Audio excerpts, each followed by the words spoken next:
Hoje nós vamos ver aqui o amor que supera o juízo.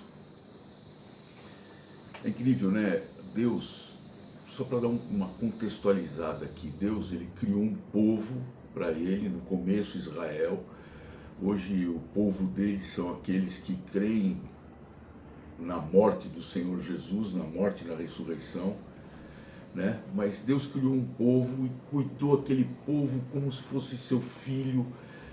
Deus amou aquele povo e aquele povo só pisava na bola, sempre, sempre, sempre, sendo rebeldes, sendo infiéis, sendo idólatras, né? Deus aparecia para eles, Deus aparecia numa coluna de fogo, numa coluna de nuvem, e estava ali o tempo todo, e eles eram infiéis, tendiam à idolatria, e Deus sempre, sempre, sempre amando aquele povo incondicionalmente, né?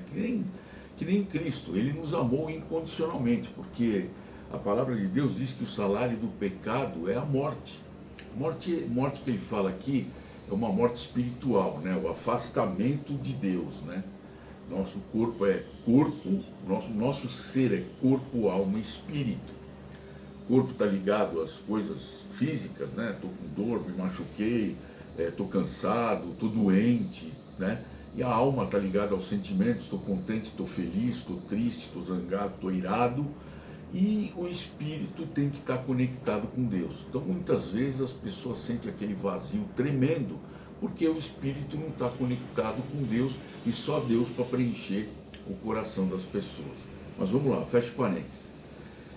E aí, esse texto que eu vou ler aqui para vocês está no livro de Oséias. É um dos textos mais comoventes que tem a Bíblia, que mostra, a Bíblia vai mostrando sempre a compaixão, a misericórdia, o amor, a graça de Deus para com o seu povo. Mas esse texto aqui, ele mostra assim, nós vamos ler aqui, ele mostra assim o juízo iminente, o juízo para acontecer e a compaixão de Deus. É um texto, muitos autores e comentaristas da Bíblia, eles julgam que esse texto aqui é bem comovente, e é de fato bem comovente, né? Eu vou ler para vocês, está em Oséias capítulo 11, versículos 8 e 9. Como te abandonaria, ó Efraim? Como te entregaria, ó Israel? Como te faria como Admá ou como Zeboim? O meu coração se comove, as minhas compaixões despertam todas de uma vez. Olha que incrível. Não executarei o furor da minha ira, não voltarei para destruir Efraim, porque eu sou Deus e não homem, o santo no meio de ti, eu não chegarei com ira. Se a gente estiver lendo esse texto, esse contexto aqui, esse texto lendo dentro desse contexto, você acaba passando batido, né? Mas quando você começa a olhar detalhes sobre esse texto, você vai ver, ou você estudar esse texto, você vai ver que ele fala aqui, olha, meu coração se comove, as minhas compaixões despertam todas de uma vez. É incrível isso, né? As compaixões de Deus, nesse momento aqui, ele estava assim, destruo ou tenho compaixão e misericórdia? Ele fala aqui, ó, por exemplo, Efraim e Israel, né? Ele comenta aqui no texto, quem que era Efraim e Israel? Eram o pessoal do reino do norte, e eles descambaram para infidelidade, para idolatria, estavam nessa vida aí. E quem era Admá e Zeboim? Eram cidades próximas a Sodoma e Gomorra, que também se desviaram pela perversidade. Lembra que Deus destruiu Sodoma e Gomorra? E eles eram perversos, eles eram ruins, eles eram malvados, eles tinham assim, eles queriam, aparecer um anjo lá quando foi nessa cidade, eles queriam ter relações, queriam estuprar o anjo. Vê se tem cabimento uma coisa dessa. Mas enfim, Deus foi lá e destruiu Sodoma e Gomorra. E aí vamos abrir um outro parênteses aqui. Tem uma moça chama Israel, ela tem um canal chama Israel com Aline. é muito legal. E aí, a gente sabe, né? Por exemplo, a Bíblia, ela se comprova historicamente e, sobretudo, arqueologicamente. Aí tem gente que fala assim, Deus destruiu Sodoma e Gomorra. Essa menina, ela mora em Israel, ela é uma brasileira que mora lá. Ela foi até a região de Sodoma e Gomorra, que Deus destruiu, e fala que não vai ter nada lá. E não tem nada. Aí ela pegou no chão umas pedras amarelas com um cheiro muito forte. Sabe do que era? Enxofre. E Deus na Bíblia fala que destruiu Sodoma e Gomorra com fogo e enxofre. Ela pegou aquilo do chão, você olha assim, ela focalizou no chão, tudo cheio de enxofre. Ela pegou uma pedra, colocou fogo, aquele fogo azul de enxofre, ela levou até numa sombra, assim, meio que uma caverninha ali, numa rocha, né? Ela colocou a pedra assim dentro, jogou no chão, aquela chama azul. Tá aí a própria arqueologia, hoje em dia, ela foi esses dias lá, mostrou Sodoma e Gomorra, onde era Sodoma e Gomorra destruído pelo fogo e enxofre. Bom, mas vamos lá, fecha parênteses aqui. Então, aqui era assim, Admá e Zeboim, Deus estava com um juízo iminente, ele ia destruir, né? E o reino do norte é a mesma coisa, que eles se desviaram pela infidelidade. Então, aqui mostra esse dilema, vamos dizer assim, se é que a gente pode dizer dilema entre justiça e misericórdia. Aqui cabe uma palavra aqui, não sei quantos de vocês já ouviram essa palavra, ela se chama antropopatia. O que significa isso? Inclusive esse texto mostra claramente esse tipo de linguagem, é uma figura de linguagem, antropopatia, que é quando a gente põe sentimentos humanos em algo que não é humano. Por exemplo, o vento sussurrou, alguns escritores, né, para florear o romance ali, falaram assim, olha, o vento sussurrou no meu ouvido que eu te amo e não sei o quê. O vento não sussurra, o vento não fala no seu ouvido, mas você colocou uma palavra, um sentimento, uma palavra, vento sussurrou no meu ouvido. Não existe isso, porque o vento não é uma coisa humana, mas você usou um artifício humano para falar aquilo. A mesma coisa a Deus, né? A gente não, por exemplo, Deus se arrependeu. Deus não se arrepende, mas às vezes você tem que colocar figuras desse tipo para expressar um sentimento que Deus poderia ter tido para nos trazer clareza do texto. E aqui fala nisso, né? Um dilema. Deus não tem um dilema. Ele não tem, vida, azar, deixa eu pensar aqui o que eu vou fazer. Não, Deus já sabe todas as coisas, ele já sabe o que ele vai fazer, como ele vai fazer, quando ele vai fazer e de que forma ele vai atuar naquela circunstância. Então a gente coloca esse dilema coloca essa figura de linguagem, que é um dilema, só para tentar esclarecer aquilo que Deus está pensando. Por quê? Você imagina o seguinte, Deus é um ser infinito, a cabeça dele, o coração dele é infinito. Como é que vai caber na nossa, que é finita? Como é que o sentimento de amor de Deus vai caber no nosso coração, sendo que ele é um ser infinito, o nosso finito? A expressão máxima do amor dele para mim, isso aqui é uma expressão fantástica do amor de Deus, da compaixão de Deus, né? Mas a expressão máxima dele foi ele dar o seu filho. Ele deu o seu filho no teu lugar e no meu lugar, para morrer por você e para morrer por mim. Para quê? Para ele criar um povo dele, um povo consagrado para ele. Sabe o que é o termo consagrado? Consagrado é separado para Deus. É o que quer dizer igreja. Igreja, em grego, não é? Quer dizer eclesia, é um povo separado para Deus. Esse é o meu povo. Então, aqui eu digo para você, faça parte desse povo, entra para essa turma, entra para a igreja. Não estou falando da igreja A, igreja B, igreja C. Eu estou falando daquela igreja com I maiúsculo, que é a igreja onde todos professam o nome de Cristo. Bom, mas enfim, quais foram os acontecimentos desse texto aqui, né? Então Deus expressa, assim, a sua dor, né? Ele expressa uma dor pela rebeldia de Israel. Poxa, o meu povo, o meu filho, esse povo que é meu, se rebelou contra mim. Ele é infiel, ele adora outros deuses, ele é perverso, ele é ruim, ele é malvado. E Deus expressa então a sua dor com relação a isso. Aí tem aquele conflito, né? Entre a justiça, eu vou executar a justiça ou vou ter misericórdia? Então a justiça puno o pecado, vou punir o pecado ou vou preservar o povo? Olha o dilema. Deus já sabia tudo o que ele ia fazer, né? Mas a Bíblia nos mostra esse dilema, quer nos mostrar como que é o amor de Deus. E por que isso? Mesmo nós errando. Você vai deixar de ser pecador? Não, nunca vai deixar de ser pecador. Mas você vai se aprimorar na santidade. Você vai deixar de ser, você vai ter pecados de estimação que vão ser tirados da sua vida. Você vai deixar de pecar naquilo. Porque você está mais próximo de Jesus. Essa é a vontade de Deus. Mas enfim, aqui, esse contexto aqui, ele mostra a profundidade do amor de Deus, né?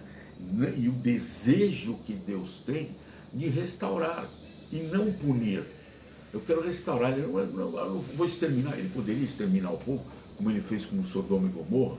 Ali não tinha jeito. Deus sabia que aquele povo não ia se emendar. Foi diferente. Lembra do Jonas, que ficou 3 dias no ventre do peixe, que era uma cidade Nínive, uma cidade importante.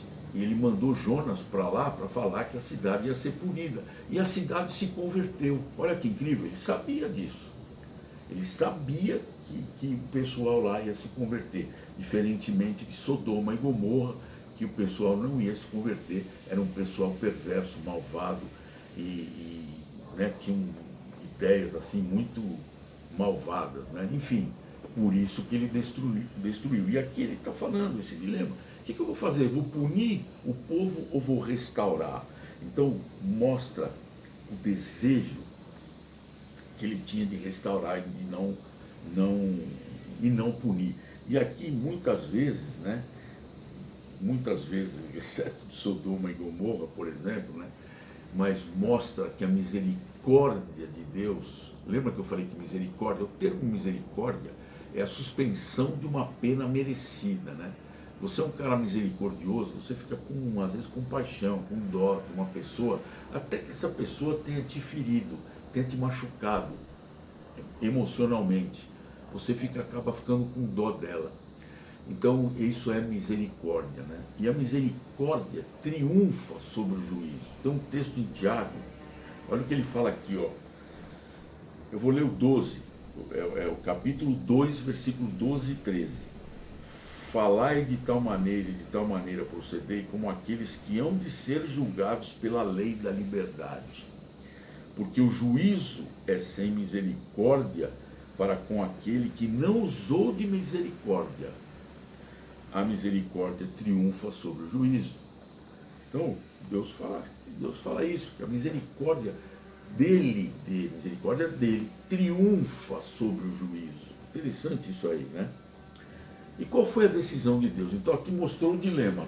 A Bíblia está nos mostrando, bom, puno ou restauro? Destruo ou eu tenho compaixão? Esse é o dilema de Deus, que a gente, de novo aqui, aquela palavra antropopatia, que não, na realidade não é o dilema, porque Deus já tem a decisão tomada no seu coração, na sua mente. E ele fala aqui, né? Então, qual foi a decisão de Deus? Está no versículo 9. Não executarei o furor da minha ira. Olha que interessante, ele já decidiu. E qual é a razão da misericórdia de Deus aqui, ó? Primeiro, o caráter de Deus. Esse é o caráter, ele criou o povo, ele sabe que vai ter remanescentes, assim como você vê o povo, quando foi liberto do cativeiro do Egito, eles ficaram 430 anos sendo escravizados do Egito. E aí ele tirou o povo do Egito. O povo foi para o deserto blasfemando, reclamando, murmurando, xingando, ofendendo, falando um monte. E aí ele falou, tá bom, o que ele fez? Ele puniu todas aquelas pessoas, falou, vocês não vão entrar na minha terra prometida, não vão entrar. O caminho que era do Egito até a terra prometida demoraria aí a pé, talvez, aí alguns estudiosos falam em 3, mas de 3 a 11 dias. Sabe quanto tempo eles ficaram peregrinando no deserto? 40 anos. Por que 40 anos? Porque toda essa geração que ficou blasfemando, reclamando, murmurando, morreu nesses 40 anos. Só entraram quem na Terra Prometida? Os filhos desses caras. Então, Deus, está aí a compaixão dele. E ele fala aqui, né? Por que ele, qual é a razão dessa misericórdia? Primeiro, pelo caráter de Deus. Segundo, olha o que ele fala aqui, ó. Porque eu sou Deus e não homem. O que acontece? Deus não reage por impulso como o homem reage. Né? O homem reage por impulso. Você me prejudicou, então eu vou te punir. Existem leis para isso, né? Mas às vezes as pessoas, no âmbito da sociedade, às vezes as pessoas ficam de mal ou querem prejudicar a outra. Aquela pessoa me prejudicou na minha promoção, então eu vou prejudicar ela também e tal. Deus não é assim. E ele fala, eu sou Deus e não o homem. Ele não age por impulso. Ele age com compaixão, com misericórdia, né? E qual foi a promessa, né, que ele faz aqui, ó? No versículo 9 ainda, não voltarei para destruir Efraim, porque sou Deus e não homem. Então, Deus disciplina, ele nos disciplina. E a disciplina, a mão de Deus pesa. E você sabe por que a mão dele está pesando. Às vezes você tem um pecado não confessado, né? Até para Deus. Deus sabe que você pecou e você não confessou para ele. Então, e não adianta falar assim, Deus, eu peço perdão pelas minhas multidões de pecados. Não vale. Você tem que dar nome para o seu pecado. Deus sabe que você pecou, então você tem que chegar para Deus e falar, Deus, eu errei, eu prejudiquei aquela pessoa, eu adulterei, eu menti, eu roubei, enfim, você tem que dar nome ao seu pecado. Então Deus disciplina, mas ele não destrói. E a palavra de Deus diz que ele disciplina a quem? A quem ele ama. A gente não disciplina um filho. Hoje em dia a sociedade está meio estranha, né? O filho faz o que bem entende, crianças pequenas esperneando no mercado, no shopping, e o pai com medo. Tem gente até que deixa a criança decidir qual vai ser o sexo dela, porque diz que sexo não é o que nasce, né? É o que a pessoa... Que absurdo, isso é um absurdo totalmente fora do que está escrito aqui. Então os pais parece que não têm poder, não têm autoridade sobre os filhos, e está errado. A gente tem que ter autoridade sobre os nossos filhos, né? Bom, enfim, a gente tem que ter, e Deus tem autoridade. Ele vai lá, ele disciplina, mas ele não destrói, não acaba com a vida da pessoa, né? E ele é fiel, apesar de muitas vezes nós sermos infiéis. Mas espera aí, eu não sou idólatra, eu não adoro o Deus tal, o Deus fulano, o Deus cicrano. Talvez você não adore o Deus tal, o Deus fulano, o Deus ciclano, mas você talvez adore o seu emprego, talvez você adore o seu dinheiro, talvez você adore os seus hobbies, talvez você adore a igreja, os seus afazeres dentro da igreja, mas você não adora a Deus. Você põe muitas vezes essas coisas em primeiro lugar, mas não põe Deus em primeiro lugar no seu coração. Então você está sendo infiel, né? E aí Deus, ele é fiel apesar da minha infidelidade, né? E outra coisa, né? Deus, o amor de Deus é imutável, não muda nunca.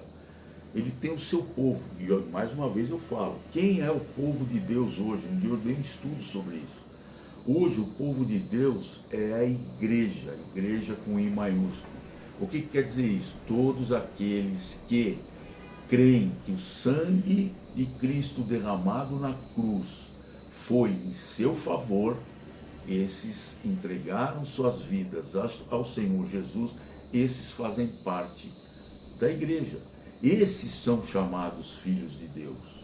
Então, ele ama o seu povo, não com base no mérito humano, eu ajudei fulano, eu ajudei o ciclano, eu dei esmola para pobre, eu fiz uma caridade, não, você vai fazer isso, você vai fazer, mas de coração, não como moeda de troca.